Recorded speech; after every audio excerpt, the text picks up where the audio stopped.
Welcome everyone to the October 2020 OpenZFS leadership meeting, the post developer summit edition. We had for those who aren't aware, hopefully you're all aware that we had the OpenZFS developer summit last week. And I posted all the videos on the website now on YouTube. So you can find those if you missed any talks. There was not much on the agenda for today. I just put on something to kind of discuss any things that came up at the conference. If folks had any questions about any of the projects or the talks, or wanted to give feedback about the conference organization in general, we can do that. Cool. So I guess I'll start with the things that I wrote up about the AIs, and then folks think about if there's anything else that you want to talk about. So the first item was there was a hackathon project around doing some more work for the zpool feature sets project. So defining which features, which feature sets would be in there by default. So like you'd be able to say, zpool create -o features equals compat 2019 or compatible 2019 or something like that. And then that would only enable features that were supported by all of the tier 1 platforms on January 1st, 2019.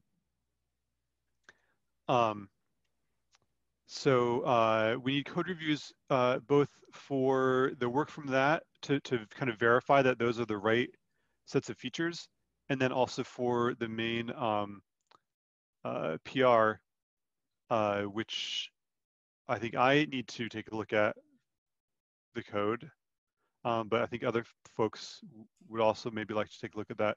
I linked to the PR. Do you know if that addresses the zpool status nagging you to run an upgrade? Yeah, it should. Okay. So it's both the set, be able to create it with -o, and also I'm pretty sure he said that he changed it per the design that we came up with a couple of years ago to like when you run zpool status, it'll tell you basically like, are all the features that you requested enabled, but if there's newer features that are not part of that feature set, then it doesn't mention anything about it. That's good. And same with like zpool upgrade.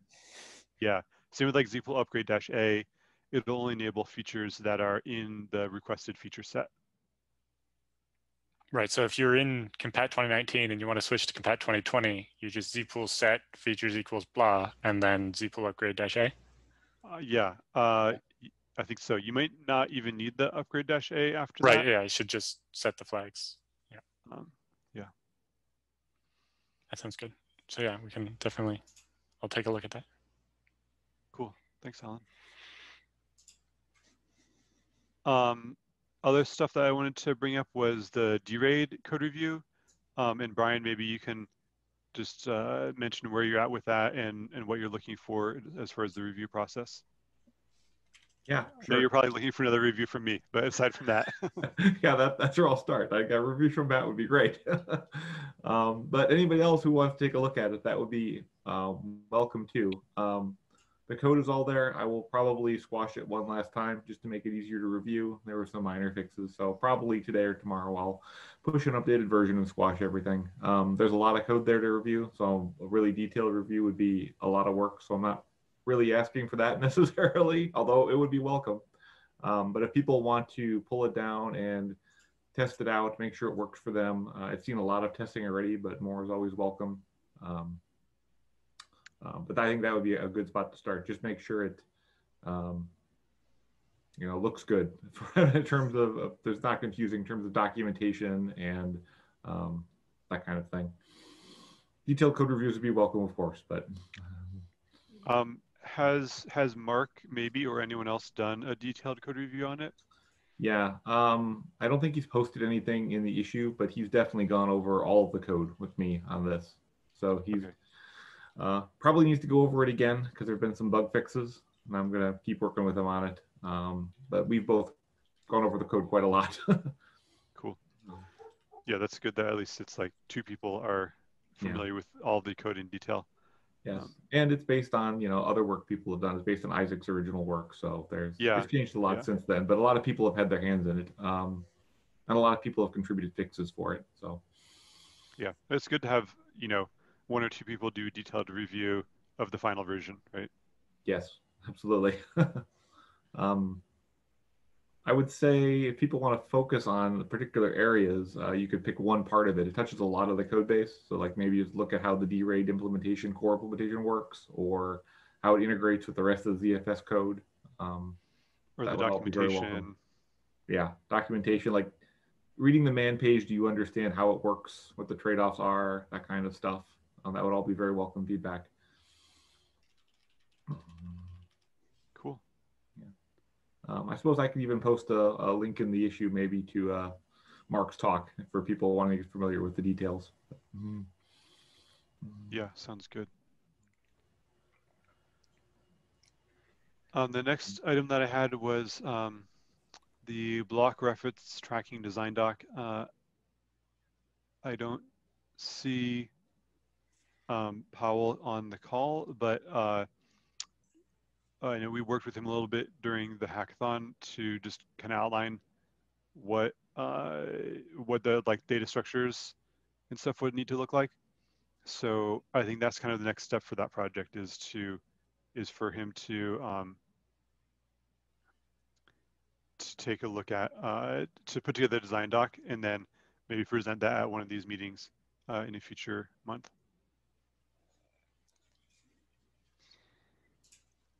Cool. Next, Alan, do you want to talk about this one item that you added, the terminology? Yeah, just with Mark Maybe's talking about the different kinds of resolver we have now, and the fact that what we used to call sequential resolver is just kind of the batch mode of a healing resolver, and we have the new thing that's actually a really sequential resolver, and maybe making sure our documentation clears that up, and that we can use the right terminology so that we all know what we're talking about when we talk about it. And I don't know if I don't know what the sequential rebuild stuff looks like when you do a Z-pool status, but maybe making sure that and the kind of actual healing scrub are more clearly delineated, and it's easier for people to tell what's going on. Yeah. So regarding the status, they actually look very similar. So the output of Z-pool status is almost identical, whether you're doing a sequential or a healing resolver. And we tried to update the terminology in the man pages, but I think we probably missed some references here and there. But that would be great. Yeah, it'd be great if someone could just look it over and make sure that we caught all the places where we talk about resolver and we, delineate the two types, and maybe looking at the Z-pool status stuff and making sure that they're not so similar as to be confused with each other, but we don't need it to look too much different, obviously. But yeah, it was just something I thought of when I was reviewing Mark's talk after. Yeah, there may also be documentation on the websites that we want to clear up. Because as I recall, we did update the man pages at least, although that may have been not totally complete. But probably there's documentation on the websites talking about, scrub and resilver and whatnot that we can reinforce the new terminology there. Yeah, and I forget the name of it, but there's used to be a tunable anyway on FreeBSD to be able to disable the batch mode, but it might not call it batch mode or whatever, to disable the range tree for the healing resolver, and just do it, the 2010 way, and make sure that the documentation of that reflects that it's not sequential resolver that you're disabling. Yeah, it would be good to update those documentation for that. I think it was called legacy resolver. Yes, I think that was the word I was trying to grab for, but couldn't find it. Legacy scrub, maybe. ZFS scan legacy is what it was currently called. Yeah, that was it. Yeah, I couldn't think of what it was called, but legacy was the right thing to be able to search for. Yeah. Yeah, no, that was put in there so people could stop being freaked out by how it behaved differently. And after having tried it a few times, I just ignored it and completely forgot about it.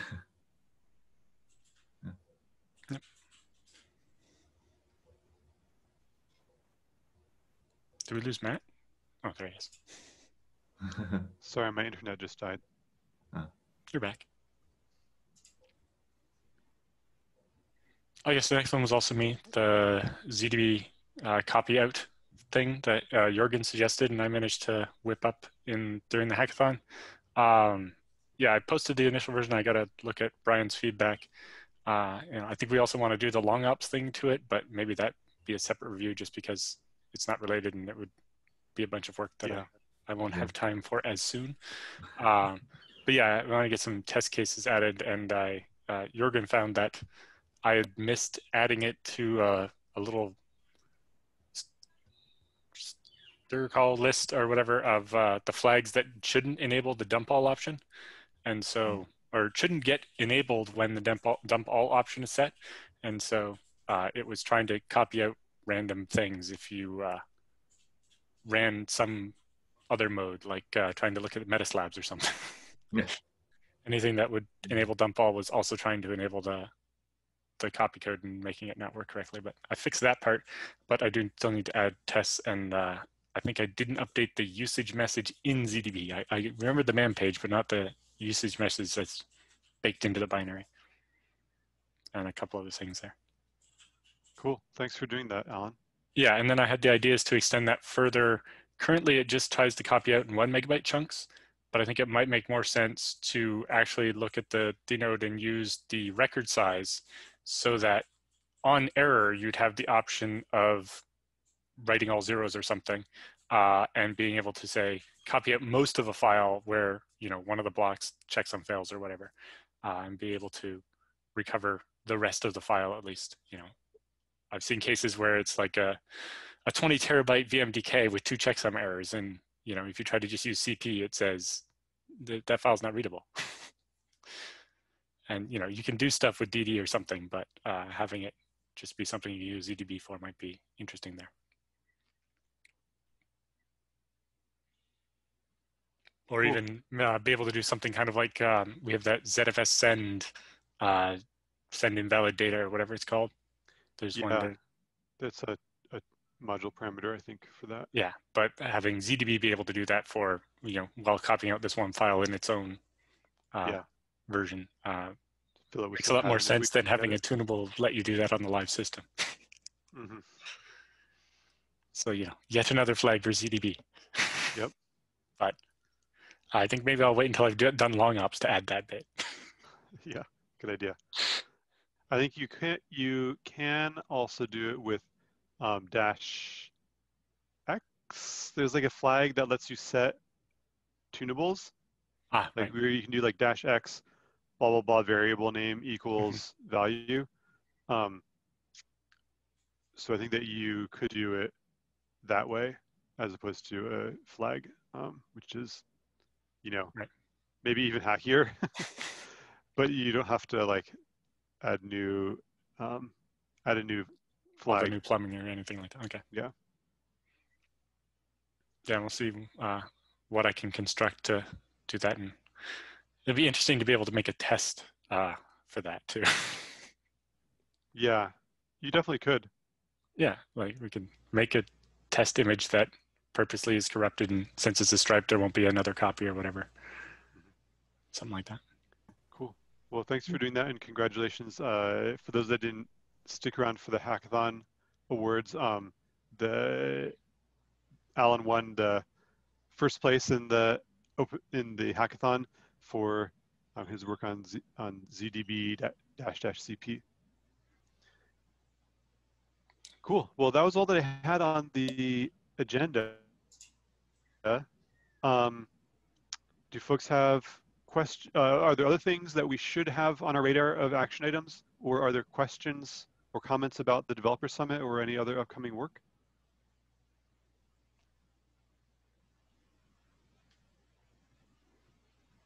I expect hopefully this week we'll post our review for the forced export feature. Excellent. Will's got that rebased on master now. We originally did the work a while ago for 0.7, but we've got it rebased on master now, and quite a few improvements along the way as well. But it looks pretty good. It works very well on FreeBSD, where you can force a mount a file system, but it also works on Linux. Just Cool. So in slightly that case, differently. do the file systems like stay mounted but kind of hung there?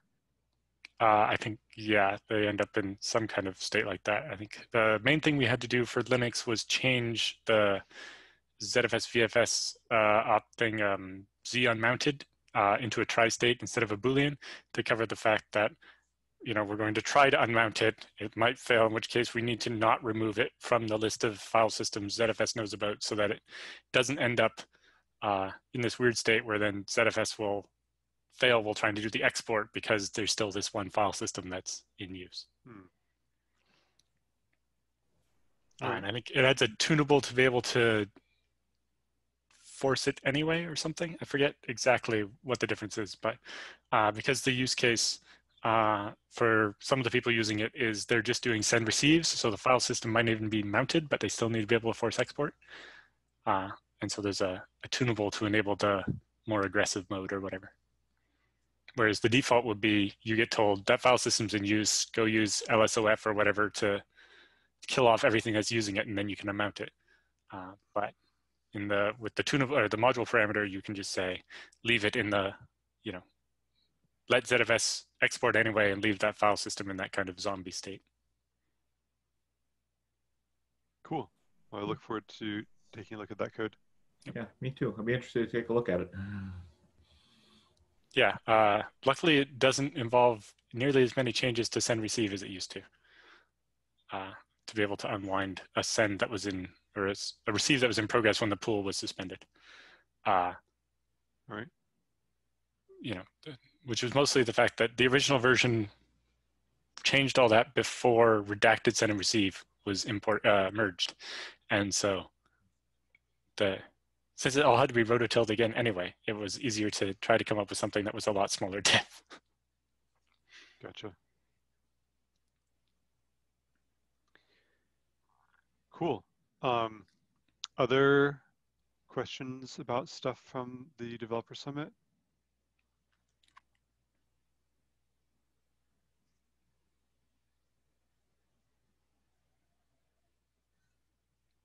If not, then we're all going to get quite a bit of time back today. All right, well, I imagine that folks are maybe a little bit OpenZFS, my brain is kind of saturated with OpenZFS from last week's conference. So I think understandably people have gotten a lot of opportunities to talk about their OpenZFS stuff last week. So not too surprising that there's not much to discuss today. We'll be back 4 weeks from today. Let me just double check. Oh, I thought of one more thing. I was looking at, there was some stuff Paul Dodek did years ago to make ZFS list faster if you only wanted the name of the data set and you were sorting by the name of the data set. I looked at it more closely, and it looks like we could also get the GUID and the create TXG for no cost as well, without having to look at the properties app with the snapshot. And so I'm looking at the ways that we'd be able to do ZFS list of name and GUID sorted by name without actually making it slower. And so I'll post a review for that when I get that working. But my prototype seems to work so far, meaning that you can get ZFS list -o name, GUID -s name without having to load the properties of every one of the snapshots, which makes a big difference when you have 16,000 snapshots across 1,000 data sets or whatever. So it wasn't, when you're just getting the name, you could just get that from the Zap object without looking at the data set at all. Right. In which case you wouldn't have access to the GUID. So but maybe that optimization wasn't made. What the difference is, so the name is what was already there. And then what I was extending was for the, to be able to get the grid, because we get the data set already, because we have to check if it's within the range of transaction group numbers. Okay. So we have that, but we don't go and do the next level. I'm trying to remember exactly. Well, that makes sense Yeah. if we're already getting the data set, then to provide, whatever we can from there. From there, instead of restricting it only to the name, and then you can get that much more information, but without having to call the To look at the properties. Yeah, so basically everything you can get from, I think it's DSL get stats fast or something like that, which is basically directly accessing the DSL FIST that you already have, without actually turning that into the obj set and getting the zap of all the actual properties to get everything else. Yeah, there's probably a lot of, you can get the vast majority of the properties if you have the data set T. The only things that you can't get are, I think, user properties and like ZPL/ZVol related properties, like the version number and whatnot. Right, But you so can get basically, almost everything.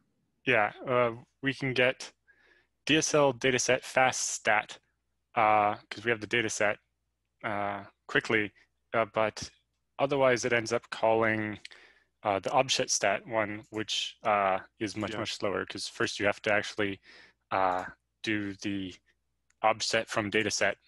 Yeah, but the fast stat thing gets you like all the accounting and whatnot, for example. Yeah. So, you would have like all the stuff that you have in the default listing of, like, if you just do ZFS list -t snapshot, that may not have anything other than stuff that you can get from the fast stat. Yeah, and so we can make listing take advantage of that. That'd be useful. Yeah, that would be really cool. All right. We'll go again. Any more questions, comments, projects folks would like to discuss?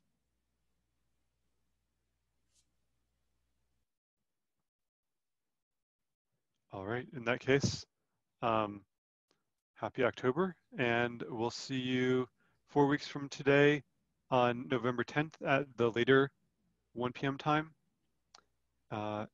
And enjoy your OpenZFS hacking until then. Bye, everyone. Thank you.